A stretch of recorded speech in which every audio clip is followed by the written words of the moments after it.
Filipenses capítulo 2, é o texto que vamos meditar hoje. Capítulo 2, nós vamos ler do 5 até o 11. Filipenses capítulo 2, versículo 5 até o 11.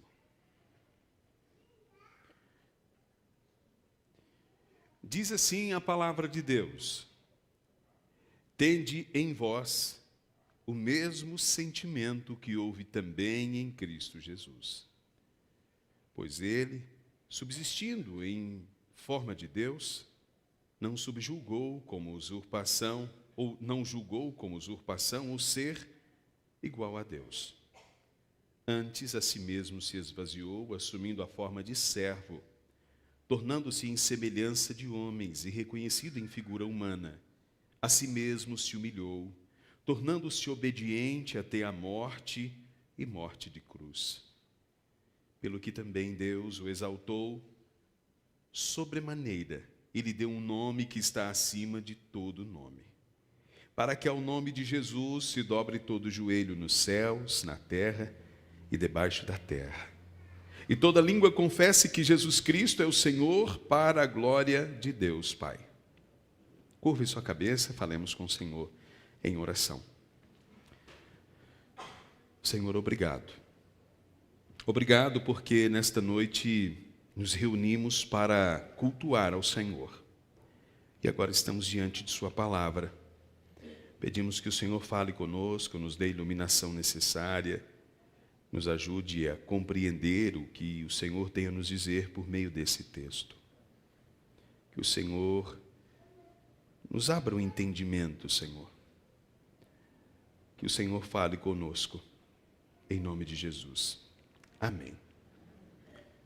Meus irmãos, nós estamos no dia de hoje relembrando a ressurreição de Cristo. Provavelmente no dia de hoje você recebeu uma mensagem no WhatsApp escrito Feliz Páscoa. Às vezes até com a logo de alguma empresa. Provavelmente você recebeu Feliz Páscoa de pessoas que nem ao menos sabem o que é Páscoa. As pessoas tendem a seguir um calendário, sem ao menos compreender o que estão seguindo. Tendem a compartilhar, sem ao menos saber o que estão compartilhando. Tendem a repetir as coisas, sem ao menos conferir a fonte daquilo que estão repetindo. Isso é muito comum. Isso acontece no dia de hoje, quando as pessoas dizem Feliz Páscoa. Se a gente responder assim, o que é Páscoa? Nós vamos ficar, como diz os meninos, no vácuo, não vamos obter a resposta. Algumas pessoas dizem que Jesus morreu na cruz, e se perguntarmos por que ele morreu na cruz, dificilmente obteremos uma resposta bíblica para a nossa pergunta. Quando falamos que Cristo ressuscitou, fica ainda mais difícil. E se fizermos a seguinte pergunta: e o fato de Cristo ter ressuscitado implica em alguma coisa na sua vida? Se ele não tivesse ressuscitado, o que mudaria na sua segunda-feira? No seu trabalho? No seu amanhã? As pessoas têm dificuldade de compreender a obra de Cristo e mais ainda de relacionar esta obra à sua própria vida. E eu lhes pergunto nesta noite, por que Cristo morreu na cruz? Por que Cristo ressuscitou? E o que tudo isso tem a ver com você? Nós tentaremos responder a estas perguntas ao longo do nosso sermão de hoje, que dedicaremos um tempo para explicar esse texto de Filipenses. O apóstolo Paulo aqui, meus irmãos, está instruindo uma igreja e precisamente aqui ele está falando sobre a necessidade desta igreja permanecer unida, e ele vai colocar a humildade como um elo que deve unir os crentes. Vocês só permanecerão unidos se forem humildes, se um compreender a necessidade de se servir ao outro. Paulo então vai usar o exemplo de Cristo para mostrar para os cristãos como eles devem agir. Se você voltar os olhos para alguns versículos antes, ele vai falar que vocês devem ter as mesmas coisas. Observe o versículo 2: completai a minha alegria, de modo que penseis a mesma coisa. Tenhais o mesmo amor, sejais unidos de alma, tendo o mesmo sentimento. Que haja unidade entre vocês, que vocês sejam parecidos, mas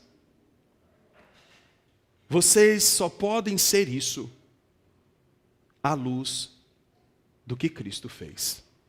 E então ele vai dizer o que Cristo fez. Cristo é o nosso exemplo de humildade. E o apóstolo Paulo, então, no versículo 5, vai dizer que tende em vocês mesmos, que tende em vocês o mesmo sentimento que houve em Cristo Jesus.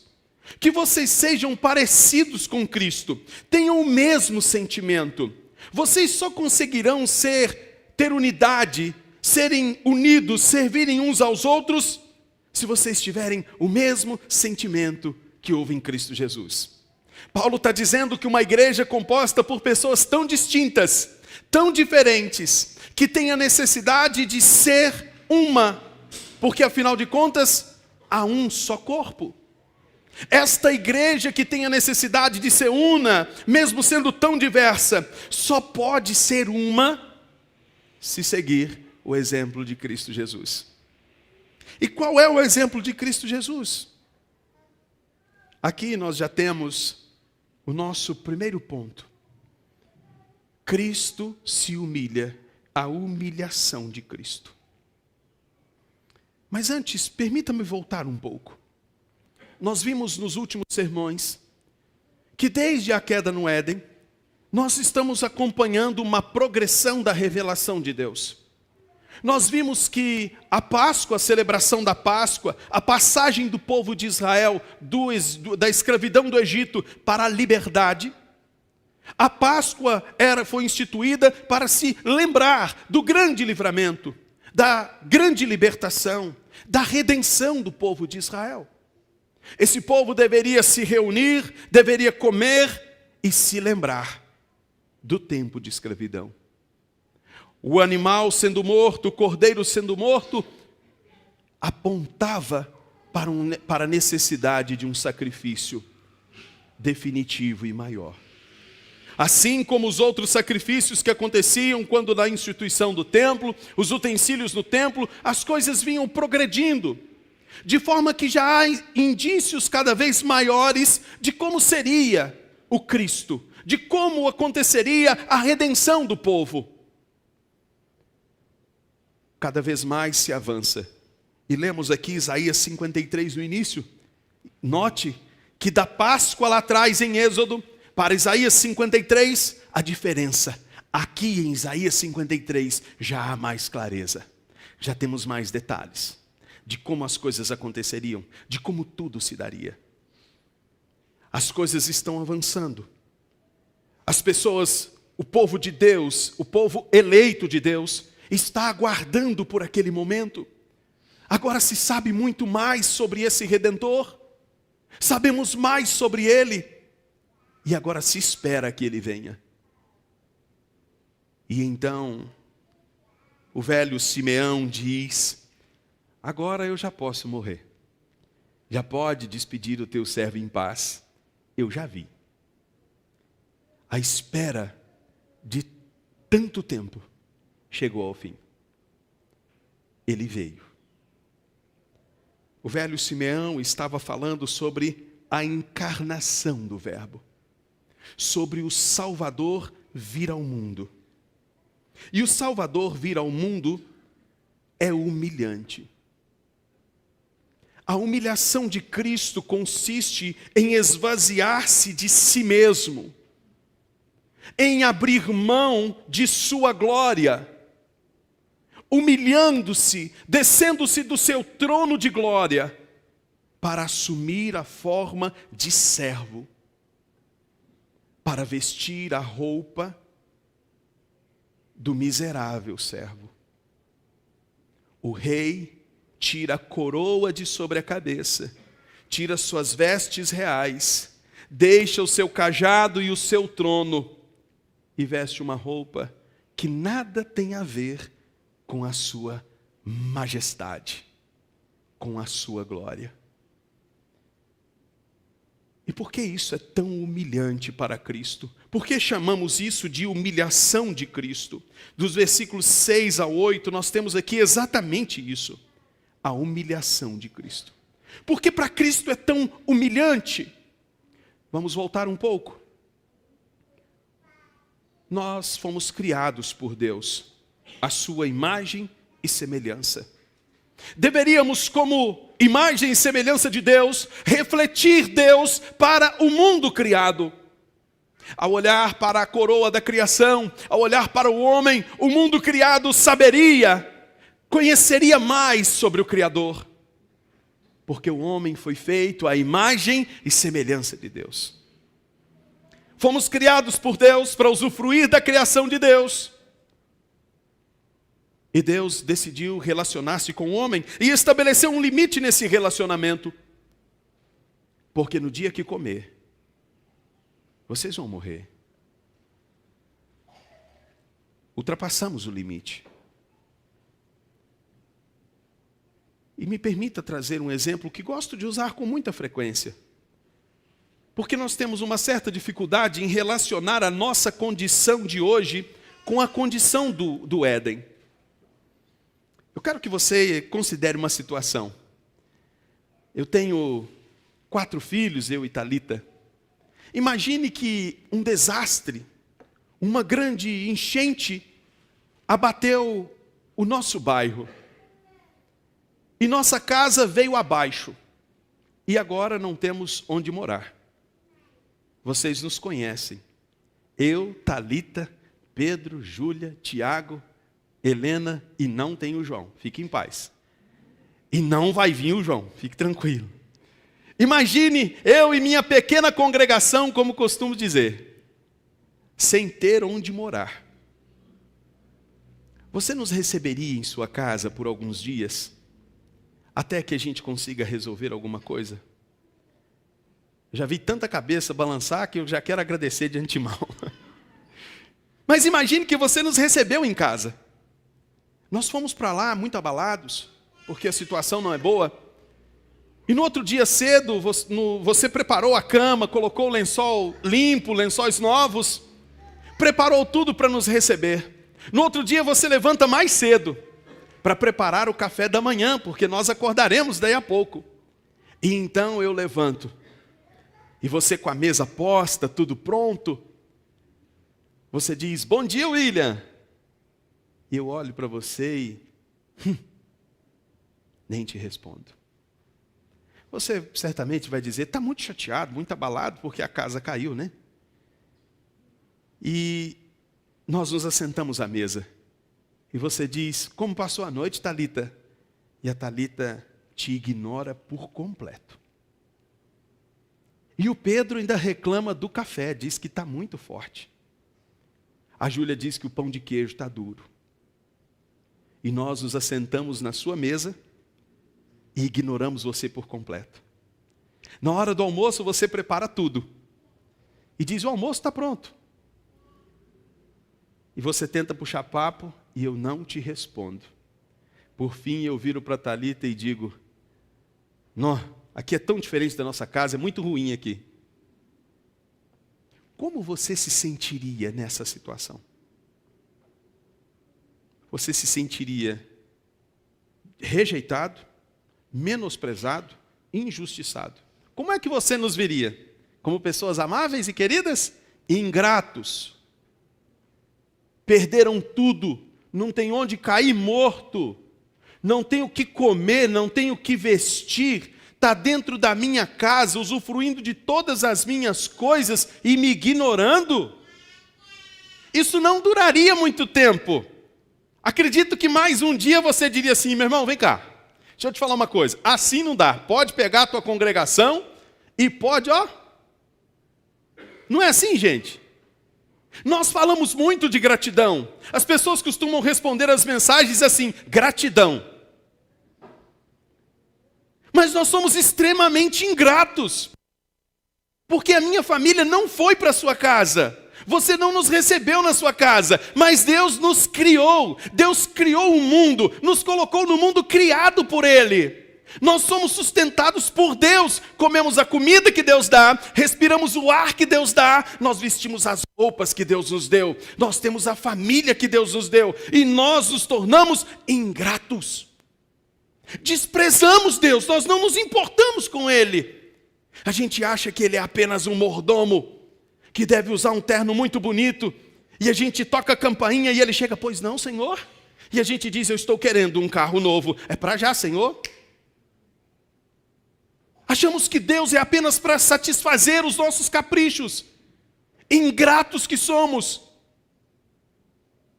Nós levantamos, deitamos, comemos, dormimos, nos casamos, nos damos em casamento e não nos importamos com Deus. A gente faz as coisas do nosso jeito. A gente levanta o nariz e diz: bora! E a única coisa que a gente quer é que Deus diga lá do céu assim: amém. Concordando com todos os nossos planos. Nós não queremos os planos dele muitas vezes. A gente só quer que ele nos sirva. Ingratos que somos. Aprendemos isso com nossos pais no Éden. Postos no jardim de Deus, se levantaram contra Deus, se tornaram ingratos, e nós aprendemos com eles. O homem pecou, a justiça de Deus executou a sua parte, botando o homem para fora do Éden. E não pense que postos para fora do Éden, nós ficamos lá na porta dizendo assim: Deus, por favor, mais uma chance. Vamos, Deus, abra a porta do jardim. Não. Postos para fora do jardim, nós caminhamos cada vez mais para mais longe do jardim. Desde a queda, nossos pés caminham na direção contrária do jardim. E o jardim era onde nós tínhamos comunhão com Deus. Longe do jardim, meus irmãos, longe de Deus, nossos pés apressadamente tomam outros rumos. É assim a nossa vida. Caminhamos para bem longe de Deus, fugimos de Deus, odiamos a Deus. Nós não nos importamos com Ele. Mas Deus é justo. O homem transgrediu o seu mandamento. Lembra da historinha?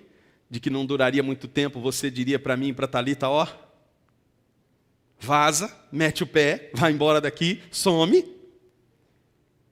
Tudo tem um limite. O homem ultrapassou o limite estabelecido por Deus e foi posto para fora do Éden.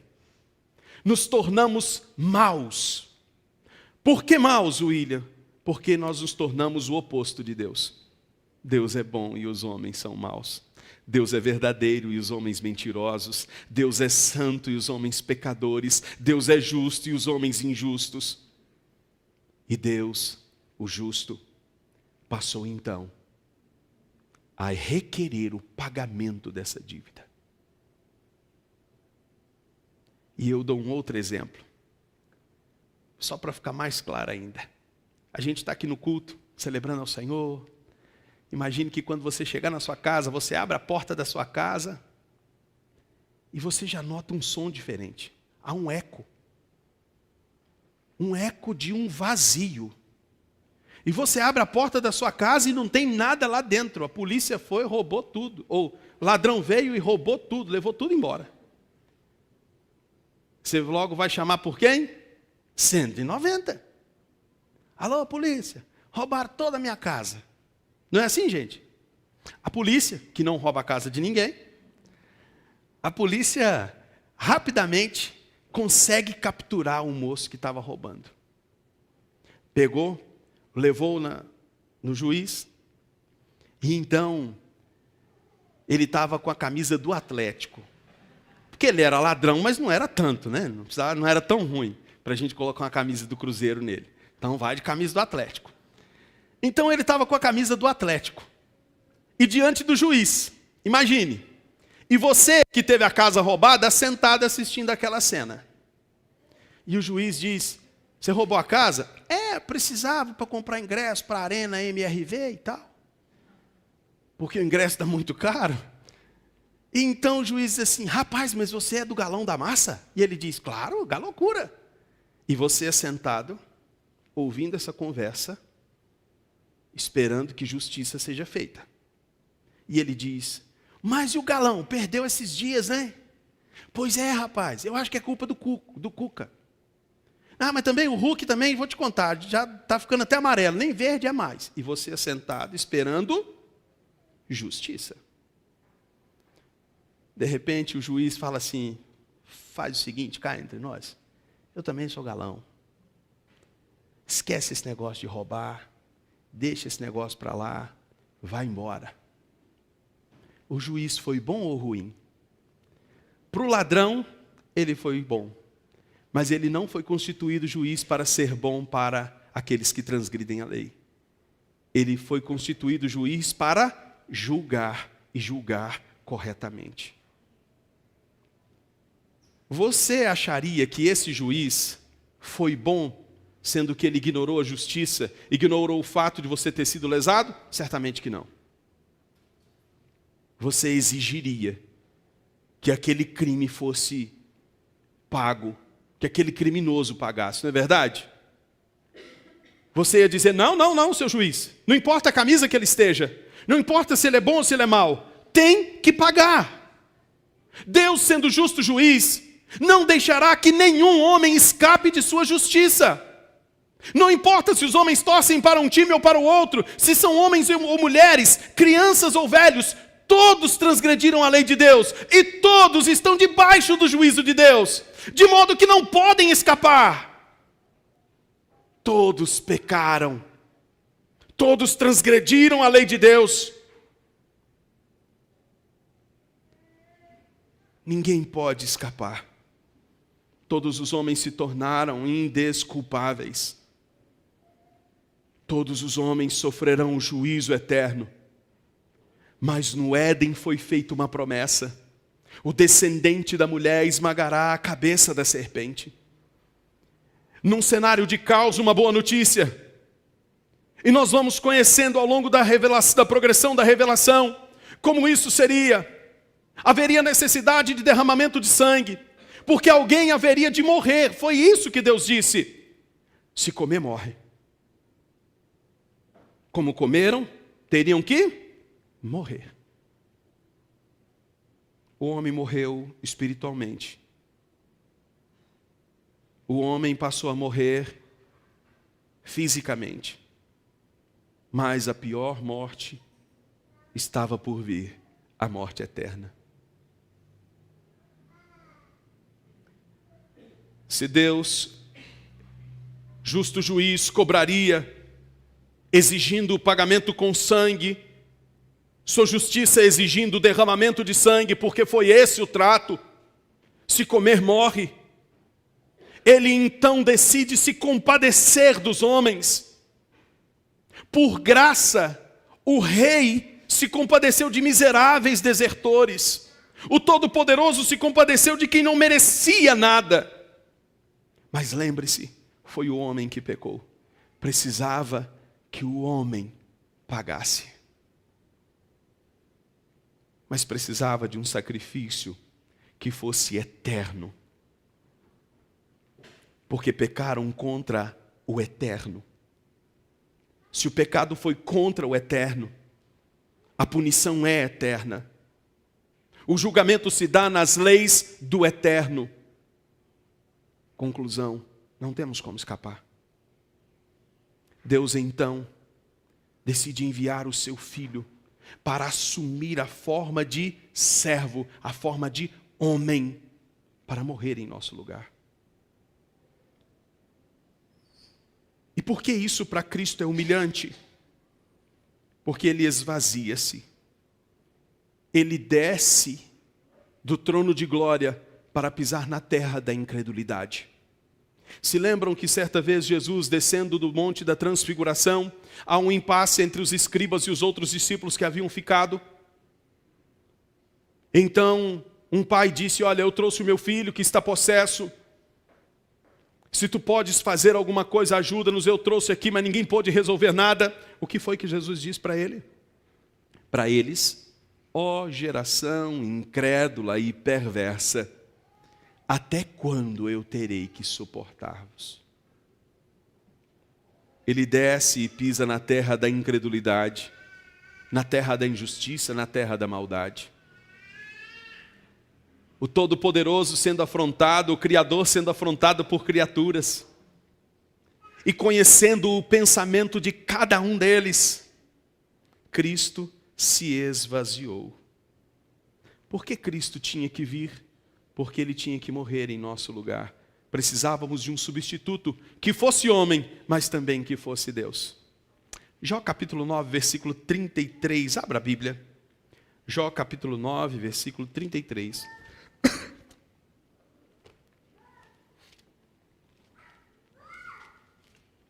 Jó capítulo 9, versículo 33.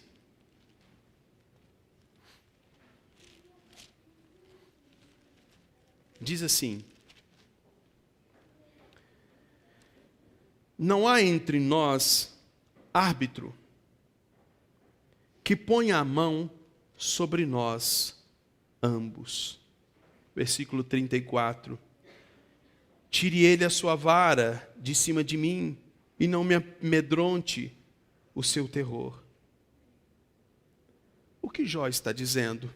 Jó em diversos momentos vai pedir uma audiência com Deus, para que ele consiga entender. Há uma demanda, há um impasse entre o divino e o humano, entre o santo e o pecador.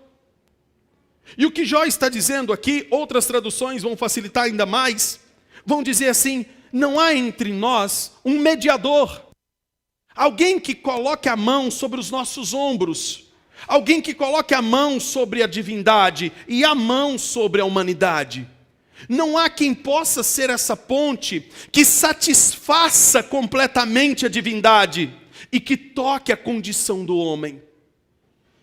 O que Jó estava pedindo? Cristo. Um divino e um humano. Alguém que vestisse a nossa roupa. Alguém que pagasse pela nossa condição, mas que ao mesmo tempo fosse perfeito para que pudesse ser aceito pela divindade. Porque o Deus Todo-Poderoso requeria um sacrifício perfeito. Como um homem pecador poderia ser o sacrifício perfeito? Não poderia. Precisava que fosse um sacrifício eterno. Precisava, portanto, que fosse um mediador divino e humano. É por isso que Cristo, o Verbo, encarna. Por isso que o Verbo se encarnou e habitou entre nós. O sacrifício não seria aceito assim. Mas Cristo se humilha fazendo isso. Ele abre mão de sua glória, não no sentido de perder sua divindade. Cristo abre mão de toda a sua glória, até porque sua glória, o mundo não suportaria Cristo com toda a sua glória. Cristo abre mão de sua glória, assume o lugar de servo. O rei se torna servo. Assumindo forma humana, ele se humilha. E Cristo vem para ser o nosso segundo representante. Porque o primeiro representante no Éden falhou, o segundo não. O segundo representante, aquele que assume o nosso lugar, foi obediente até a morte. E por que Cristo teve que morrer? Porque os homens transgrediram.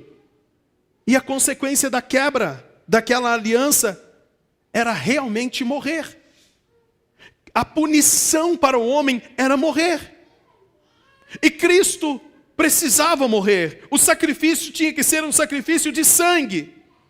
Deus então providenciou um meio perfeito para nos livrar da morte. Qual foi o meio? Deus morrer no sentido de se entregar. Nós, então, fomos salvos na cruz por Deus, do próprio Deus. Deus providencia um substituto que se humilha até a morte. Ele morre uma morte de cruz. Se torna maldito, porque maldito todo aquele que morrer no madeiro. Vocês já viram o filme Paixão de Cristo? Já, né? Quando lançaram esse filme, algumas pessoas passavam mal no cinema assistindo o filme. Por ver como se dava a crucificação, por entender como era o chicote romano, que dilacerava a carne de Cristo, por estudar um pouco sobre os efeitos físicos em Cristo. Um homem chegou a passar mal e morreu assistindo o filme. Todas as vezes que falamos de crucificação, assistimos alguma encenação, ou vemos o filme, a gente é levado a ser comovido. Nós somos comovidos a ter pena de Cristo. A gente fica assim, tadinho de Jesus. Coitadinho de Cristo. Mas vejam o que fizeram com Cristo, tadinho de Cristo. A maioria se comove como se comoveria se fosse qualquer um outro homem ali sabidamente inocente. Se trocasse Cristo pelo João, que nada fez e que estava passando por aquilo, choraríamos do mesmo jeito.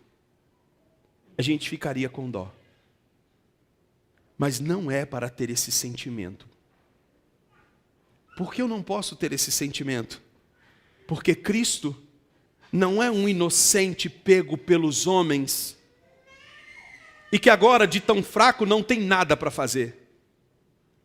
Não olhem para Cristo como uma vítima incapaz de fazer alguma coisa. Olhe para Cristo, considere todo o seu sofrimento, mas veja o Rei sofrendo em nosso lugar. Veja o guerreiro se entregando, porque Cristo diz assim: a minha vida eu a dou, ninguém a tira de mim. Pedro, quando foram pegar Jesus, pega a espada e passa na orelha de um soldado e Cristo repreende. Uai, é como se Cristo dissesse assim: você acha que eu estou na mão deles? Que se eu fizesse assim, não viria uma legião de anjos me livrar desses homens? Cristo não é um coitadinho, como a gente imagina ao ver todos outros homens sofrendo. Cristo é o rei que está se entregando, é o cordeiro que está morrendo. Cristo é o guerreiro que abre mão de todas as suas armas e se entrega voluntariamente. E se tem alguma coisa que a gente deve chorar ao olhar para a morte e crucificação de Cristo, é chorar por nossa própria maldade. Porque é por causa da nossa maldade que o Filho de Deus se entrega. Ninguém pôde matá-lo, ninguém pôde aprisioná-lo, ele se entrega. Que ato de amor. Outros homens inocentes talvez diriam assim: chance de fugir, bora. Cristo não. Fica. Porque quando ele ora, ele diz assim: no entanto, seja feita a tua vontade. Cristo se entrega, morre na cruz, para satisfazer a justiça de Deus. A cruz seria o ponto de encontro da justiça de Deus com a maldade humana. Mas entre a justiça de Deus e a maldade humana, a graça e a bondade de Deus está no meio. Ao olhar para a cruz, não chore como choramos assistindo qualquer filme onde vemos alguém sendo agredido injustamente. Chore, porque é por você que Cristo se entregou. Chore, porque é por todas as suas maldades que Ele está ali. Chore, porque Deus amou você desde os tempos eternos. e entregou seu filho para salvar você. Olhe para a cruz e chore: eu sou um pecador, mas eu sou amado por Deus. É isso que a cruz nos comunica, nos traz uma péssima notícia, de que nós somos tão maus, mas tão maus, que o Filho de Deus perfeito está sangrando ali. Mas nós somos tão amados, mas tão amados, que Ele poderia não estar ali, mas Ele está, porque nos amou de tal maneira que deu o seu Filho unigênito, para que todo aquele que nele crê não pereça, mas tenha a vida eterna. Foi por isso que Cristo morreu. Acho muito curioso quando a gente chega na sexta-feira da paixão, algumas pessoas dizem: eu nem escuto música na sexta-feira. Por quê? Porque, coitado, o Filho de Deus morreu. Mas você está assim por quê? Não, porque, tadinho, mataram Jesus. Você não devia parar de escutar música no dia de hoje, dobrar o joelho e falar: Senhor, me perdoa, eu sou um pecador. Porque é por causa disso que Cristo morreu. Não é para olhar para Jesus como qualquer vítima da sociedade, como qualquer vítima de uma injustiça. Não. Cristo é o Rei que está se entregando. Esta é a humilhação de Cristo, pregado entre malfeitores, sem ter feito maldade nenhuma. Recebeu a pena de adúltero, sem nunca ter tocado em mulher nenhuma. Recebeu pena de ladrão, sem nunca ter pego nada que não fosse seu. Recebeu pena de malfeitor, tendo feito tanta bondade, tendo amado tanto, experimentou o ódio dos homens. Essa é a humilhação de Cristo. Esvaziar-se de sua glória, assumir a nossa forma, mas Ele foi obediente até a morte, e morte de cruz. Mas o texto prossegue, versículo 9. A exaltação de Cristo. Cristo, pelo que também Deus, versículo 9, o exaltou sobremaneira, e lhe deu um nome que está acima de todo nome. Em que consiste a exaltação de Cristo? Por que Cristo ressuscitou? Por que a morte não pôde deter a Cristo? A ressurreição, meus irmãos, de Cristo é o sinal claro de que o sacrifício foi aceito por Deus. Se Deus o Pai não tivesse aceitado o sacrifício de Cristo, Ele não teria ressuscitado. Ele ressuscita. A morte não pôde detê-lo. Ele paga, ele morreu, mas a morte não triunfa sobre ele. Ele ressuscita e é a primícia dos que dormem. Tivemos outras ressurreições ao longo da história bíblica, mas todos os que ressuscitaram voltaram a morrer, porque os homens estavam debaixo do domínio da morte, porque transgrediram a lei de Deus. Mas Cristo não estava debaixo do domínio da morte, porque Ele é humano e Ele é divino, e Ele ressuscita, porque sendo perfeito não poderia estar debaixo do jugo da morte. Cristo ressuscita. Sua ressurreição é o triunfo de sua obra, é a aceitação de seu sacrifício. Portanto, a ressurreição de Cristo é a comprovação de que nós fomos perdoados e justificados. Portanto, a ressurreição de Cristo, que se dá no domingo, que se dá na Páscoa, a ressurreição de Cristo é para nós a nossa maior alegria. Devemos celebrar a ressurreição de Cristo e celebrar com alegria. Por quê? Porque passamos da morte para a vida, porque agora nenhuma condenação há mais para os que estão em Cristo Jesus, porque nada pode nos separar do amor de Deus, porque o escrito de dívida que nos era contrário, a cédula de dívida que nos era contrária, fora cravada na cruz, e agora ninguém mais pode nos condenar. Cristo perdoou na cruz todos os nossos pecados, a ressurreição é a efetivação disso. Agora nascemos de novo, somos novas criaturas. E nem o pecado mais pode nos separar de Deus, porque Cristo ressuscitou.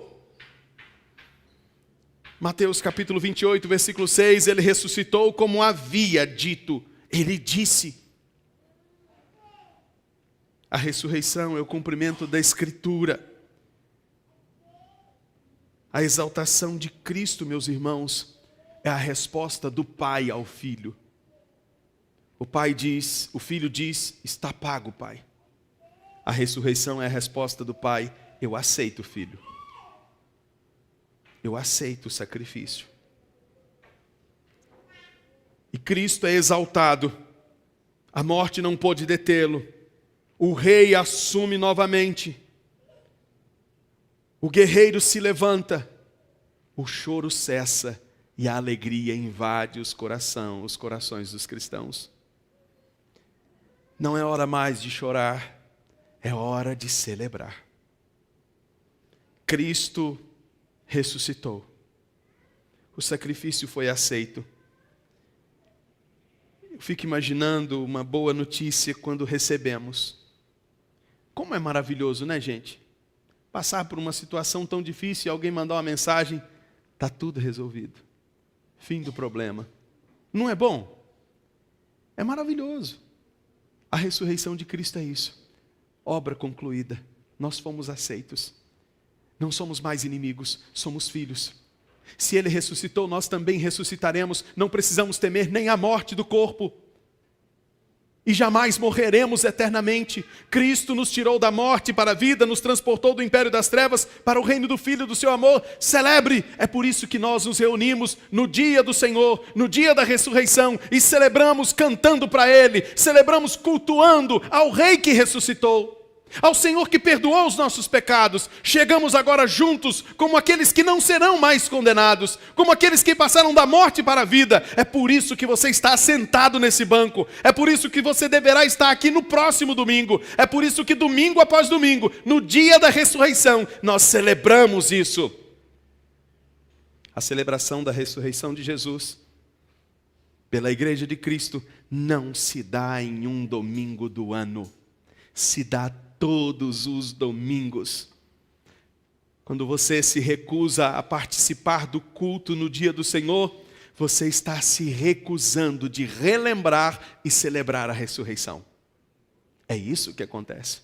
É como se no dia de hoje, alguém mandasse para você, bom domingo, hoje é Páscoa, Jesus ressuscitou, e você dissesse sim, e eu com isso, eu não quero saber disso hoje, vou deixar isso para o próximo domingo. Como nós respondemos à ressurreição de Cristo? Com gratidão, estando em sua casa, celebrando sua ressurreição, participando da mesa do Senhor como participamos hoje, participando dos meios de graça, celebrando como igreja. Cristo ressuscitou, tem um nome que está acima de todo nome, Ele reassume toda a sua glória, está à destra de Deus e intercede por nós, e virá buscar a sua igreja, virá com triunfo e glória, e virá também para julgar todos os homens, e todo joelho se dobrará e confessará que Jesus Cristo é o Senhor, para a glória de Deus Pai. Eles terão que dizer, de fato, aquele que eu recusei a minha vida inteira, era o Filho de Deus. Realmente, eu estou sendo condenado, porque eu não criei nele. E a igreja celebrará, eis o Cordeiro de Deus que tira o pecado do mundo, o nosso Salvador, o Santo, o Poderoso. Cristo é exaltado. Ele é exaltado. Ele ressuscitou. Virá outra vez para julgar. Virá outra vez para resgatar o seu povo, que já foi livre da condenação.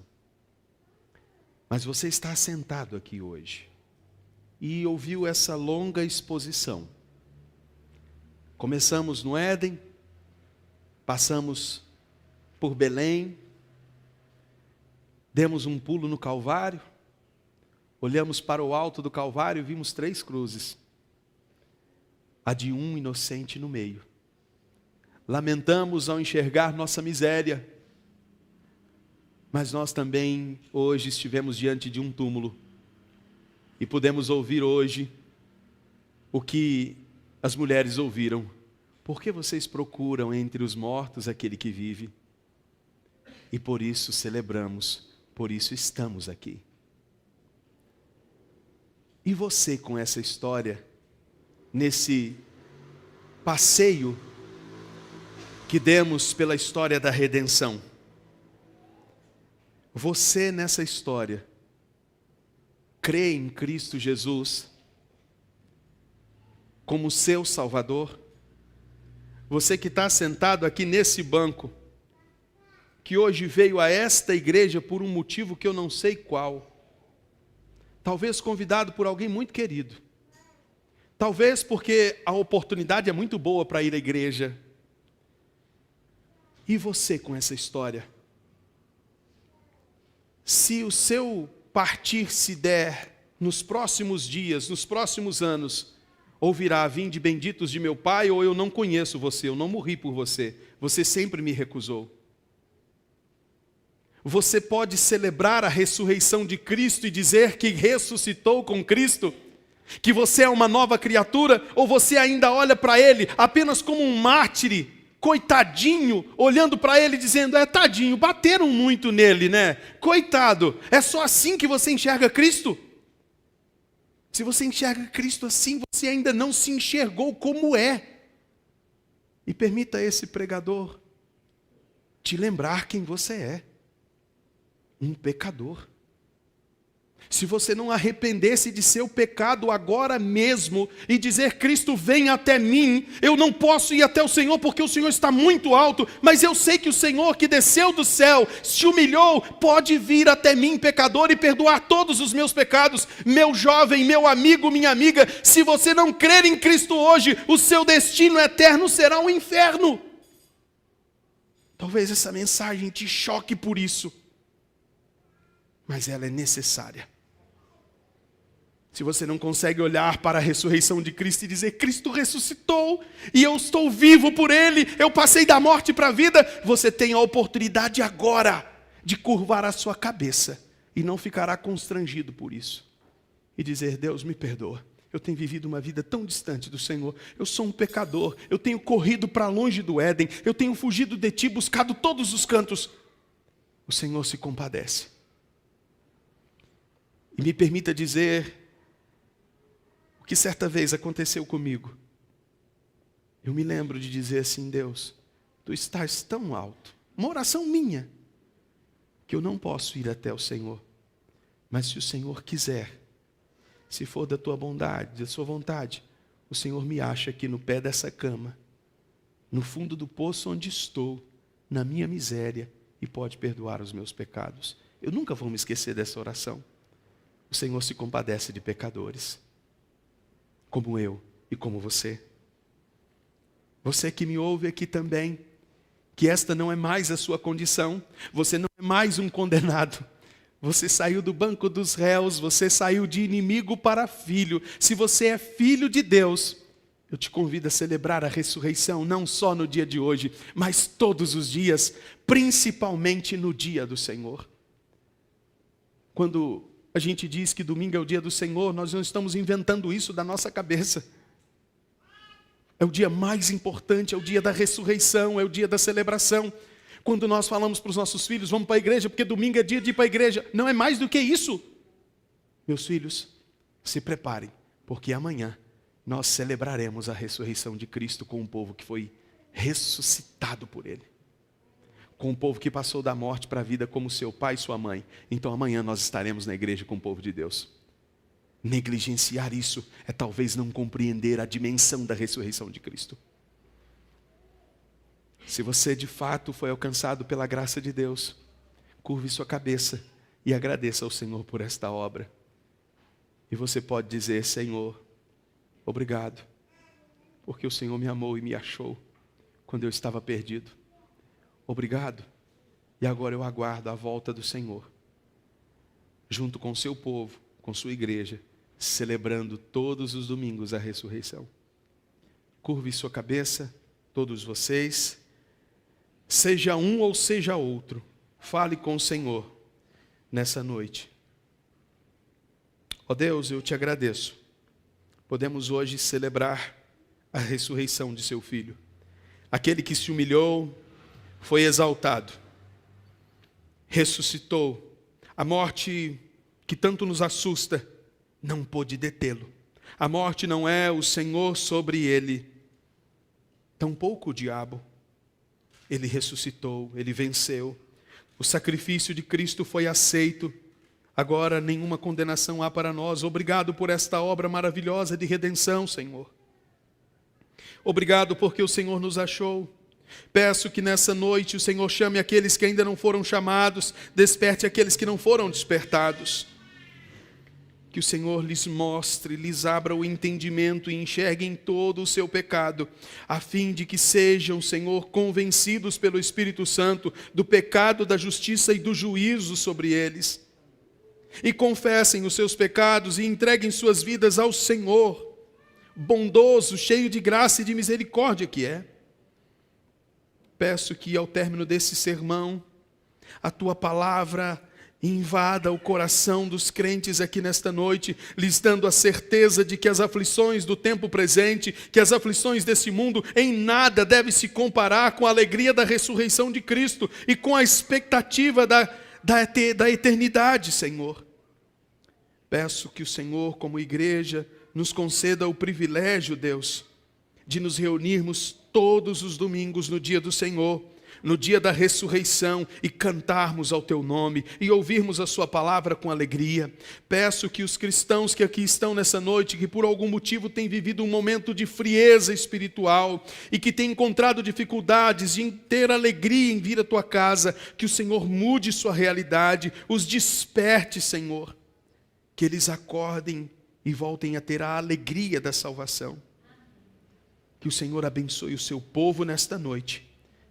Obrigado pela obra de Cristo e pelo privilégio que temos de proclamar estas verdades.